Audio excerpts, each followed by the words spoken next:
Hey guys, Liquid Fire here. Thanks for joining me again tonight. So, you probably noticed there was no big Way of the Hunter intro like normal, and that's probably a big sign that this is going to be something totally different. So, as some of you probably already know, before I ever started playing Way of the Hunter, I was playing the Hunter Classic. Lots of hours in there, pretty decent engagement with the game. But I was really looking for something new. Well, Ultimate Hunting showed up on the scene, and this was, I don't know, a year prior to Way of the Hunter coming out, maybe longer. And I've been kind of following along with their posts, looking at a lot of the assets that they were building, and getting hyped up for a new hunting game, especially one that was going to be a really high quality visual game.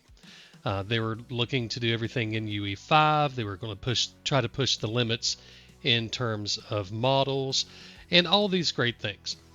So while we're all salivating for Ultimate Hunting to do something, out of the blue, this Way of the Hunter trailer just drops. I had no clue that Way of the Hunter was even in development.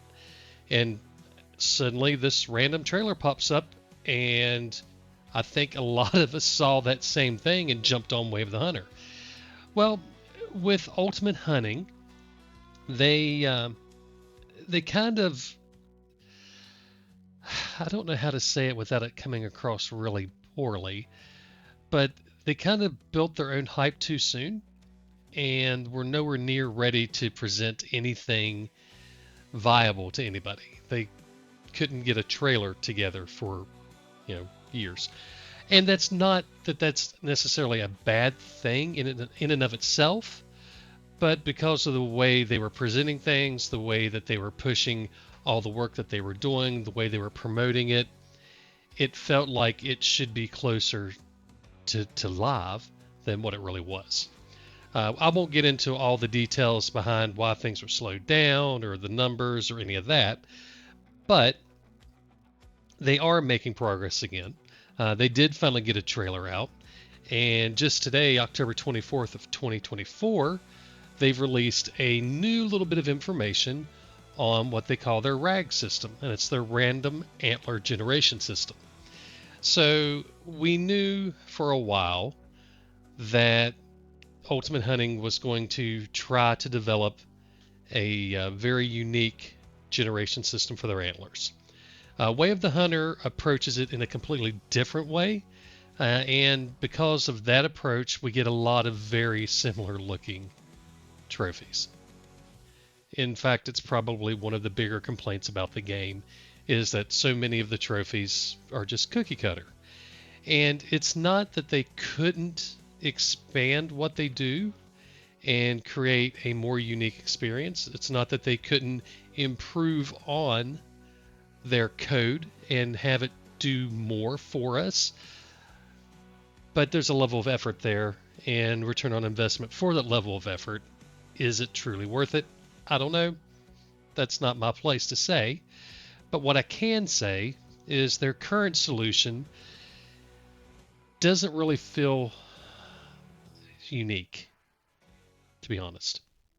Even with the changes that they've made to, say, the mule deer, where they did add in some additional randomization, some ways to make it look more unique, some ways to add in different types of splits. You got the trident, twin forks, you've got the tall tines, you've got technically drop tines, although not really what most of us would consider a drop tine. They did a lot of those changes to the mule deer, and it did look better. I'm not taking anything away from that. Unfortunately, it's purely cosmetic. So if you see a mule deer and it has one of those really cool racks with all the new pieces in it, you can't really judge what it's going to score because they're all cosmetic. And that to me adds another problem and kind of highlights some concerns maybe with Way of the Hunter system for generating trophies. So when we're kind of comparing antler generation systems, I'll look at three things. So I look at what we have in Way of the Hunter. I look at what we had in the Hunter Classic, and I'm looking at what may be in Ultimate Hunting. I am completely skipping Call of the Wild. I don't play Call of the Wild. I just didn't like it what little bit of time I've played it, and it's just not something that I'm interested in getting into. So for comparing to Call of the Wild, I just don't know, and I can't make up what my thoughts are with that when I've never played it, never looked at it. What I can say is of the three that I am more familiar with, the Hunter Classic does a fantastic job at creating unique looking antlers. It does, in my opinion, often kind of uh, go overboard on the sizing, perhaps. So they're a little bigger than what you would really expect, even if their scoring is kind of real looking, like a 200 whitetail, maybe scoring 200 based on the dimensions. But when you look at it, they just look a little big. And that's okay. I mean, that's not bad. It's not like they're completely extreme like our 500.1 mouflons were, or like the legendaries or whatever they're called, the great ones, I guess. I think is what it is. Yeah, the great ones in Call of the Wild where they're just super, super massive, or like the red deer in New Zealand. They're not those huge absolute mammoths that are absurdly large, but they do feel a little bit larger in Classic. Now, Way of the Hunter, it's a much smaller frame. There's no doubt about it. It is a smaller frame, and they are, I'll call it semi-unique, because there are like 8 different bases and then 8 variations of that, so you can have a number of different looks for the racks. But once you get up into the 5-star realm, they all really look very similar. Now, in real life, when you start looking at the top 10 whitetail, for example, they don't look that similar. They're different. They're all massively scoring, but they look different. So I'm going to do a little bit of editing here to clean this up. I don't want to be showing a bunch of information from other websites that maybe I shouldn't be sharing on the channel. But it is public knowledge about these different racks. So we're going to take a quick look at the top 10 whitetail racks in North America and kind of consider how they look versus what our giant trophies look like in game. So here we're looking at number 10. This is by John Breen, and it's a very typical looking rack. There are a lot of little points and hooks and stuff like that, but it just kind of looks like 2 big hands on top of his head, kind of reaching up. Kind of normal looking. If you go to number 9, now we've got a lot more funkiness going on. It's not non-typical by any stretch, but it's a completely different look. Very, very funky with those 2 tall highbrow tines, a lot of forks on the tines that it has. Yeah, it's a very different look, a very cool look. But it's certainly not that same cookie cutter we see in game. If we look at number 8, this is Bruce Ewins, I guess. I'm horrible at pronouncing names, so whatever. Bruce's deer. And it's got more mass, especially on his right antler, left on screen. There's a lot more mass around the main beam. There's some stickers sticking up. It's not a pretty rack, but it's the 8th biggest ever. That's a huge rack. It scored 202 in 6/8. Boone and Crockett scoring. So the number 8 typical whitetail of all time is ugly as sin, but it's massive, and that's cool. If we take a look at number 7, Hubert Collins, this one's a really tall type rack. And again, it just doesn't look that amazing. It's not hideous, but it's a very cool that it's so dark brown, which I'm not sure if that's been stained or whatever. I don't want to make too many assumptions on why it looks out the way it is. But it certainly doesn't look at all like what we have in game. It's a very different look. And if we drop down to number 6, here we've got an actual kind of looks like a drop tine. It's kind of odd where it's at, the way it's turned. But again, not a very pretty rack. And this one's, black and white, but it scored 204 and 2/8 back in 1967. It's a very unique looking rack. If we take a look at number 5, that's a little more typical high tall basket. And the angle of the picture certainly impacts how it looks. But those are some extremely long tines on there. But it's a little more normal looking.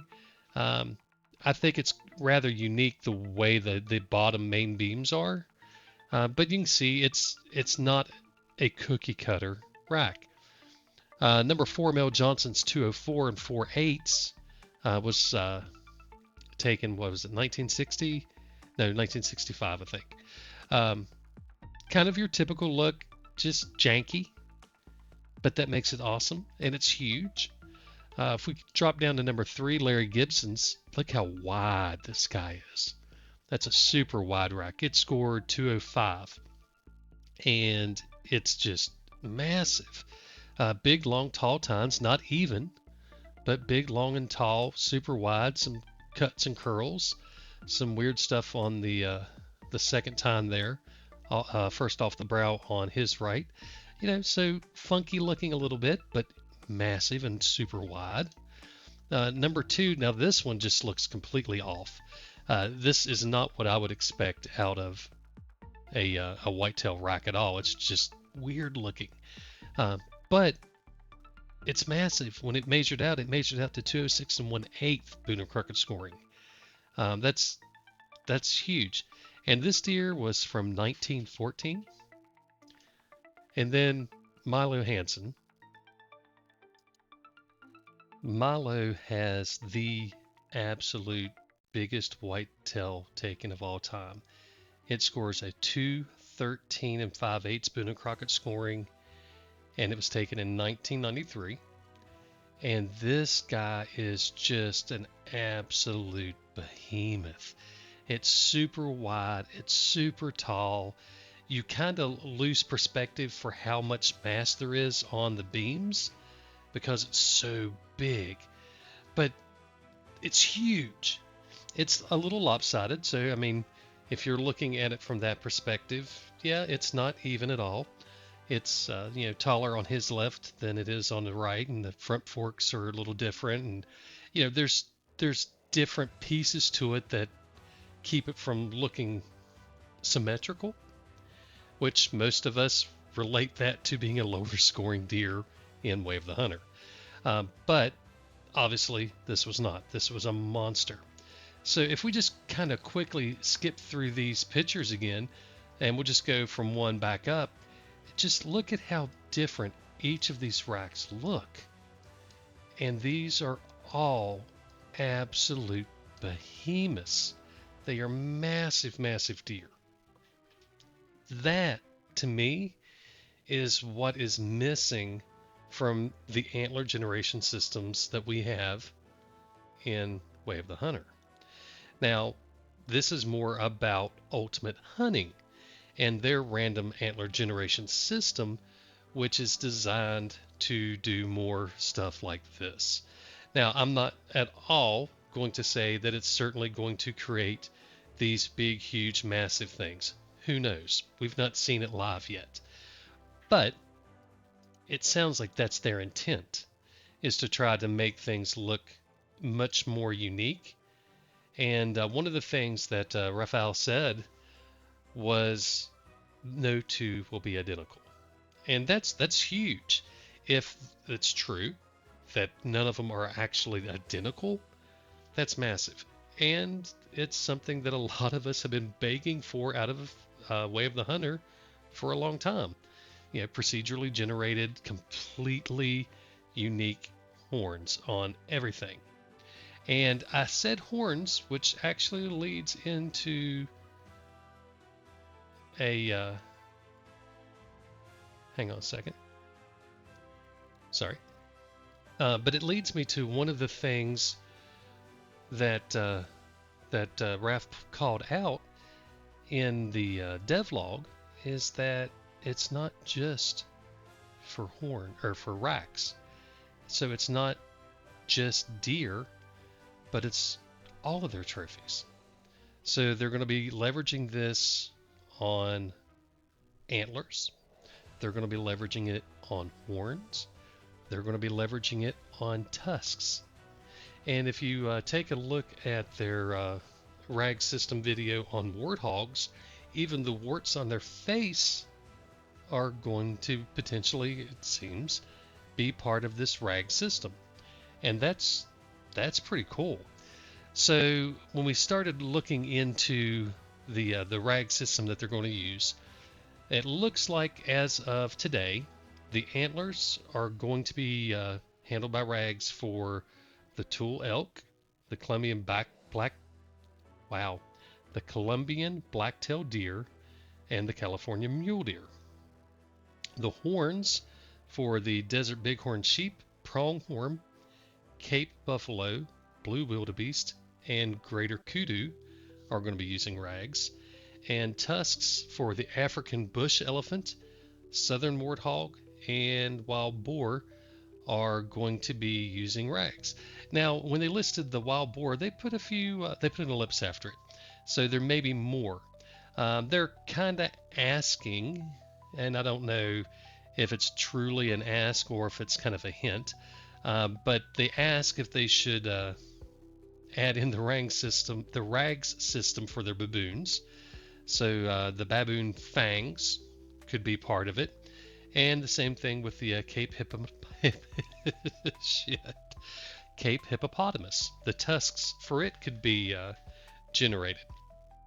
So they're taking it to the next level, and that's really, really good. What I'm excited about isn't even just that, but the texture. So that's where, to me, Way of the Hunter stands head and shoulders above the other games. The actual texture on the horns, or on the antlers, I should say, with the exception of the New Zealand red deer, and I'll talk about that in a second. But the actual texture of the horns, when you take a look at them, they look really, really good in Way of the Hunter. So let's take a look at a few. So I'm just going to pull up some random animals. They may not all be massive, but take a look at them here if we can. So here we have a Sika deer, and this is just a screenshot from the claim screen, so it's not perfect. I can't really roll it around and stuff, which I guess I should just do this in game instead. So yeah, let me do that instead. Okay, so here we are in game. So when you start looking at some of the different animals, so let me turn this guy around. So we're looking at a Rocky Mountain elk. One of the things that I think used to be better than it is now, at least in my mind, maybe it's a bit of early nostalgia, was the texture of the racks. So in Classic, they were really muted in terms of texture.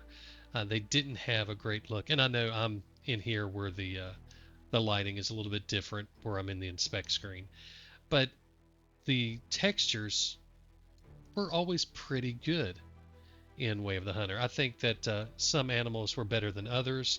Let's take a look at the red deer here, and you can kind of see, how they look. There's a lot of texture here. There's a lot of nuance in the design of the actual antler itself. Between the white tips, how far down that goes, or how short it is, depending on how you want to look at it. The texture along the racks, all that stuff always looked really good to me in Way of the Hunter, until we got over to the giant racks of the red deer, and it doesn't really showcase it as well here, because you can't compare like a 5 to a 5. I'd have to pull some screenshots. But for these guys, they really just stretched it. They didn't increase the texture at all. They took whatever they had wrapped on the mesh and just made it bigger. So it just kind of ballooned out everything. But it didn't look great. But even this, to me, the texture itself still looks better than what we had in Classic, which, okay, it's 15 years old. That's fair. It should look better. But if we take a look back at what we see for the RAGS system, let me just go ahead and shut the gate back down here. If we take a look at what we see from the RAGS system that they're working on for Ultimate Hunter, the quality looked really good. So if I can find the right tab here to click on.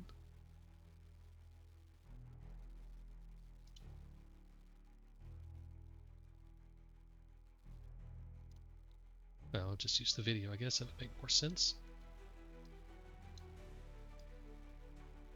So he showcases the tool elk, I believe is what it would be. And if you take a look at the texture on it, that texture looks pretty darn good.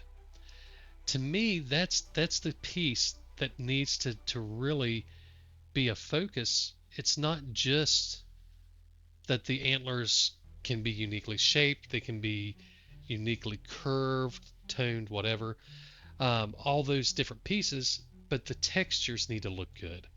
And from what little we've seen, the textures do look pretty good in their RAG system. Now, the true caveat to that is we're not seeing it in game. So what does it really look like when you're in game? What does it look like for their final product versus what we see today? Who knows? But I think that it looks good. I really and truly think that it looks really good. Now, I don't know that I can necessarily say that I agree with the statement that we've never seen anything like this. I think that if you take it as a whole, this level of detail on the racks themselves, the textures, and being completely unique and random, no, we haven't seen that. Classics certainly didn't do it. The racks I've seen from Call of the Wild didn't look like that. And Way of the Hunter, the racks look really nice, but they're certainly not as unique. I think Way of the Hunter has the best looking racks out there right now. They're just not unique. So I think that's a really good sign that it appears that there's an emphasis on making them look good as well as being unique. The ability to use the same system for tusks, horns, and antlers, I think that's a really big thing too. And something else they talked about, since we're talking about the textures, part of the RAG system is supposed to generate the shapes of the horns and tusks and antlers and all that, but it also works on the textures and collars for each of the antlers. So there's a picture here where you can kind of see three different examples of the white tips on, I'm assuming, an elk.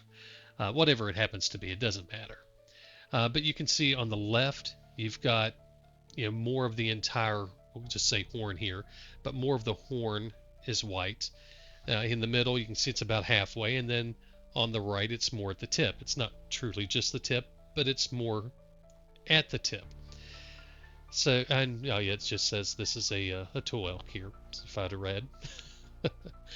But the RAG system is going to create unique shapes, sizes, turns and points and forks and all of that.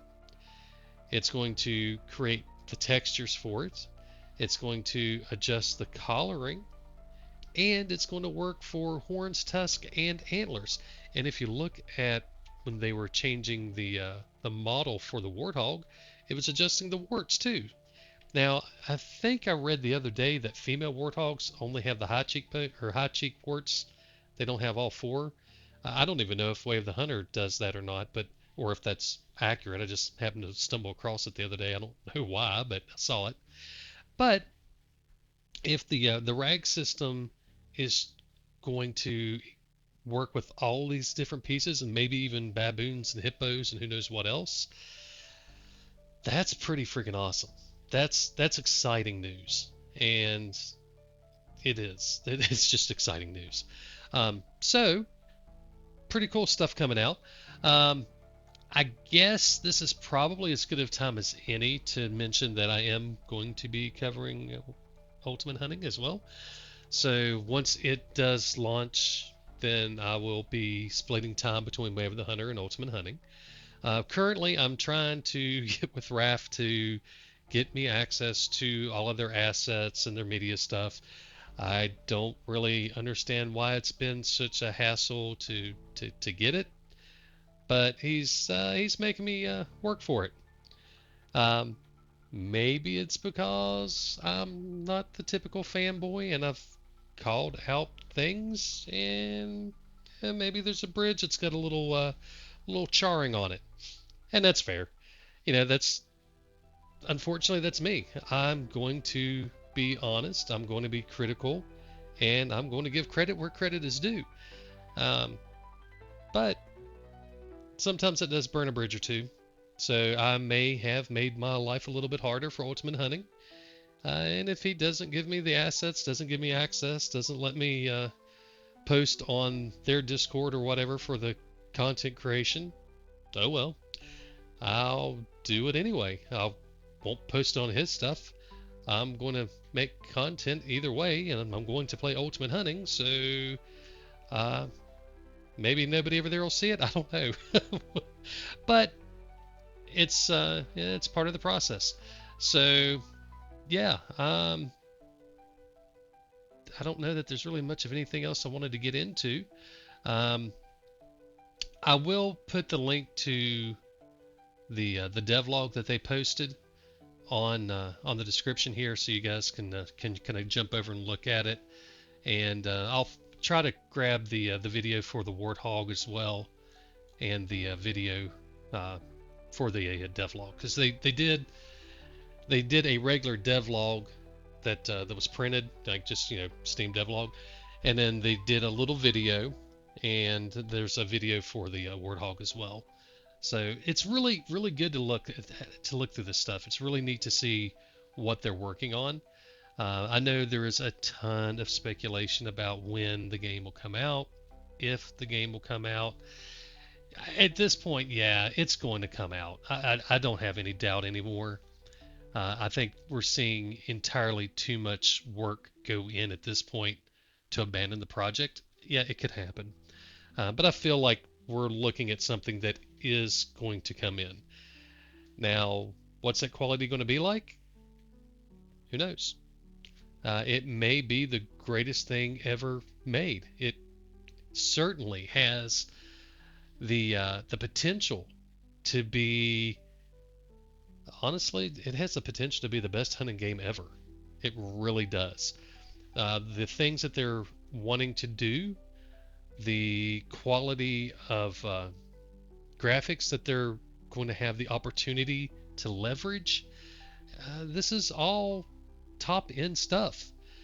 So if they pull together everything that they talked about and they put it into a package that executes well, it plays well, everything works together, there's not a ton of bugs, things just work. If they pull that off and then just make it fun, that's that's next level. That is everything that people want. It's going to potentially, it could look great. If it plays great on top of that, has all these random antlers and an element of fun, man, that's a lot. Now, I don't know if they'll be able to do the comps and stuff like that we saw from Classic that everybody loves, or what their thought is for events and things like that. I don't know. I have not been digging in enough in the last couple years to really say that I have any true feeling for what that's going to look like. But if they can pull off what they've already announced, then it's great. My concern is when we look at the history from Ultimate Fishing, there's a lot of stuff. There's a ton of stuff, but yeah, well, the gameplay might not be as great as people would prefer it to be. There may be some issues there. Um, I don't want to assume that Ultimate Hunting is going to have the same problem. I want to try to give them as much opportunity to kind of either make it or fake it on their own. You know, it's either going to be great or it's not, and we'll hold that to task whenever it actually does come out. One thing I did want to mention: if you watch the devlog video, be sure to watch it through the end. And when I say through the end, I mean past what you think is probably the end of it, where they pop up the Facebook and what is it? Facebook, X, and Discord information, because right after that, you will get to see this guy.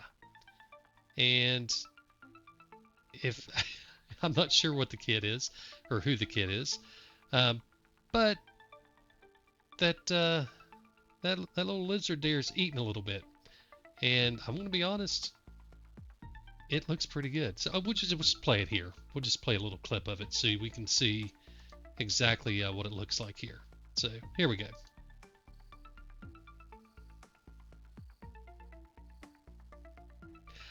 All right, so again, not sure about the kid, but that's pretty freaking cool looking.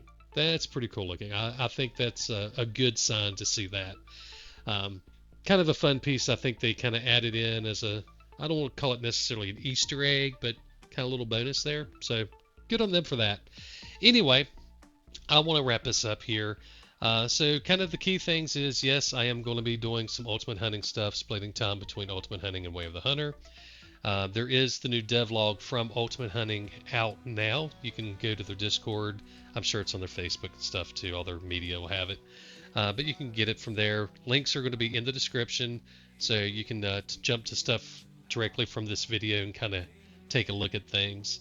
And yeah, very excited. I'm looking forward to seeing what they actually come out with in the end. Potential is kind of like Way of the Hunter was in the beginning. It's the potential is outrageously high for this game.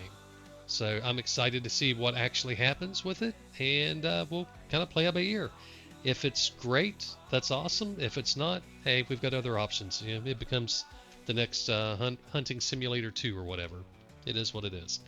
All right, guys, wrapping up. Y'all have a great night. God bless, and happy hunting.